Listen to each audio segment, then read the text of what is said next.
control the vertigo.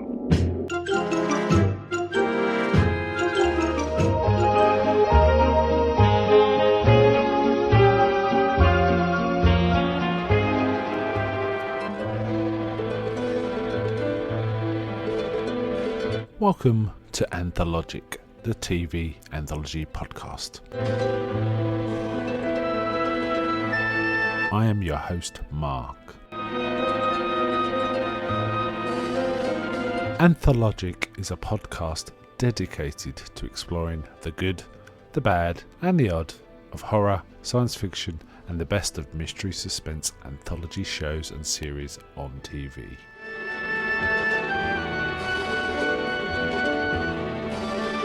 Join me as we slip through the cracks of reality to approach the extremes of experience, where we can peruse the stories and art of a sinister fairground of strange and wonderful rides. And now we go on to the show that is the focus of this particular episode.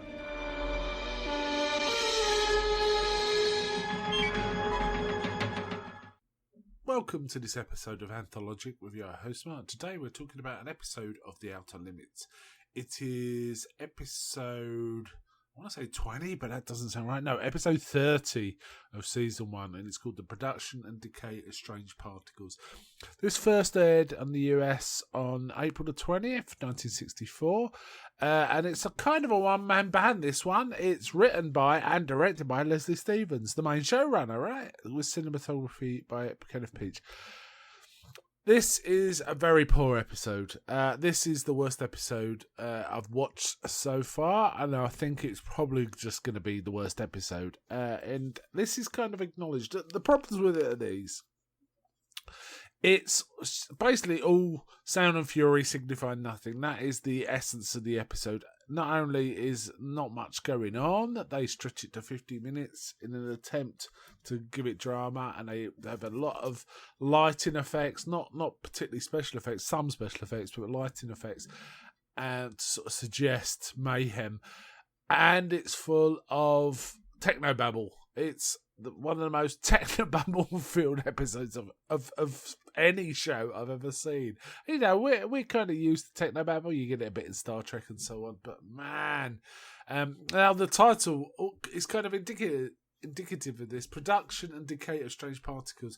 Kind of meaningless. It might be names. It suggested on Wikipedia. There's no clear sort of line on this, really, that it might be based on a physics paper called Cloud Chamber Study of the Production and Decay of Strange Particles.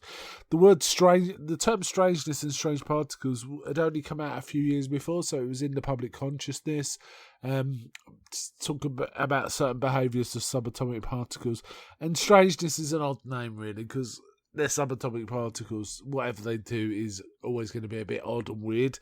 So one particular set of their behaviour being called strangeness doesn't really make sense compared to some of the other names they got for that sort of thing. However, the script's full of physics terms like quasi-stellar and you know, antimatter is kind of familiar, but all sorts of gobbledygook, jargony kind of stuff to make it sound important, like, oh my god, the atomic weight is over 256, things like that.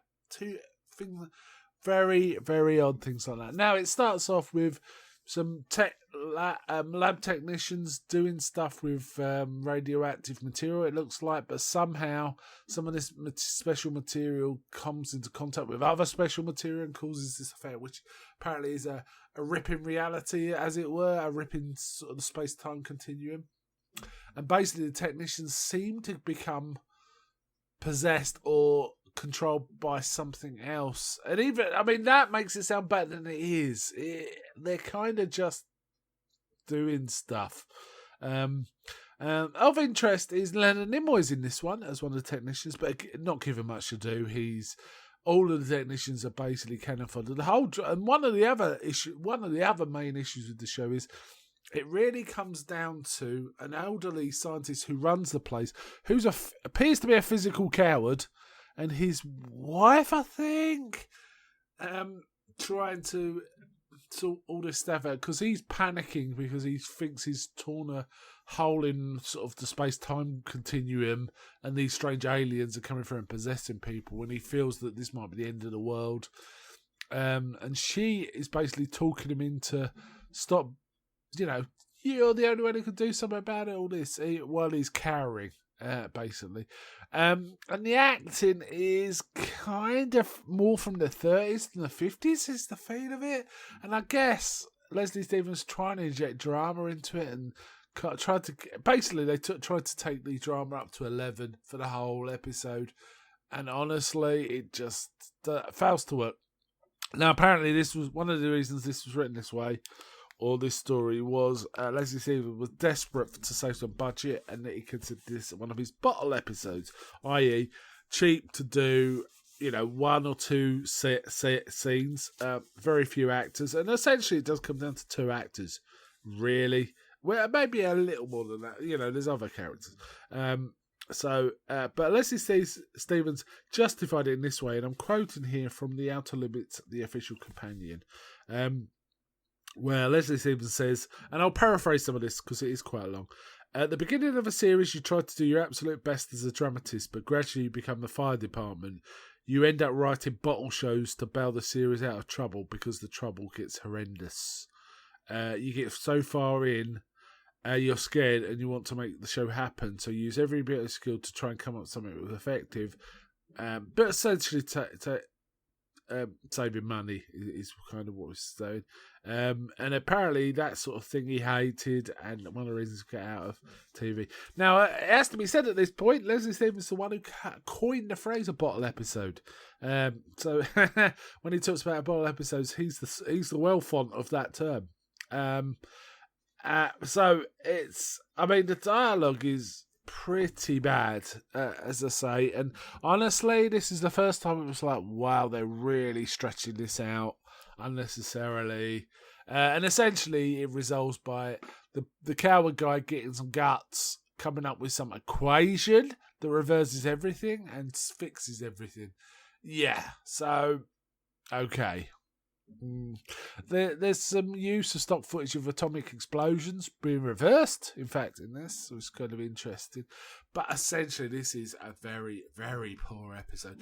In many respects, it's kind of similar to an earlier episode, which was called "It Came from the Woodwork" or something like that. Let me see if I can find the. It was early on.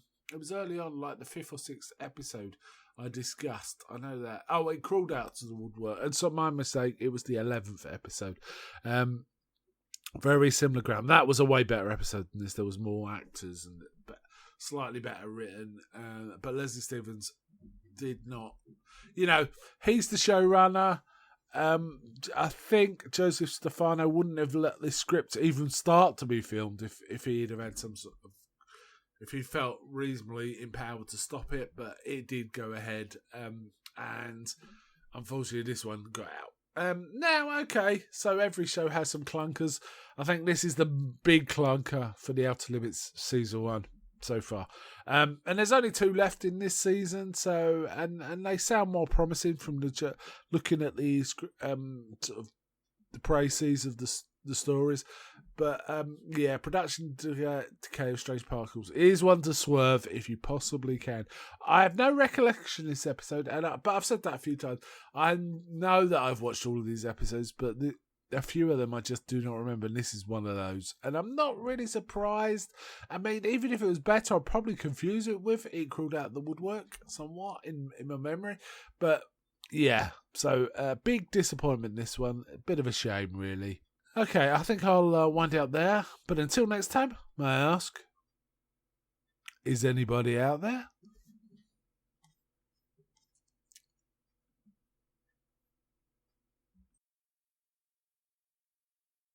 We're not.